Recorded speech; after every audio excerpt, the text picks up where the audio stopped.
Okay, good. Have you ever held a question in mind for so long that it becomes part of how you think?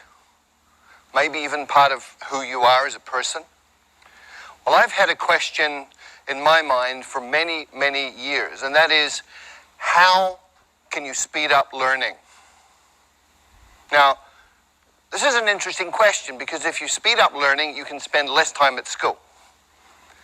And if you learn really fast, you probably wouldn't have to go to school at all. Now, when I was young, school was sort of okay, but I found quite often that school got in the way of learning. So I had this question in mind: how do you learn faster? And this began when I was very, very young. When I was 11 years old, I wrote a letter to researchers in the Soviet Union asking about hypnopedia. This is sleep learning, where you get a tape recorder, you put it beside your bed, and it turns on in the middle of the night when you're sleeping, and you're supposed to be learning from this. Good idea. Unfortunately, it doesn't work.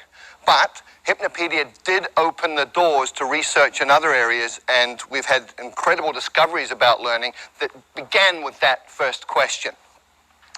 I went on from there to become passionate about psychology, and I have been involved in psychology in many different ways for the rest of my life up until this point. In 1981, I took myself to China, and I decided that I was going to be native level in Chinese inside 2 years.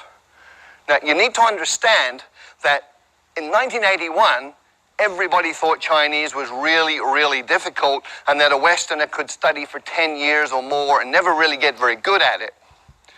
And I also went in with a different idea, which was taking all of the conclusions from psychological research up to that point and applying them to the learning process.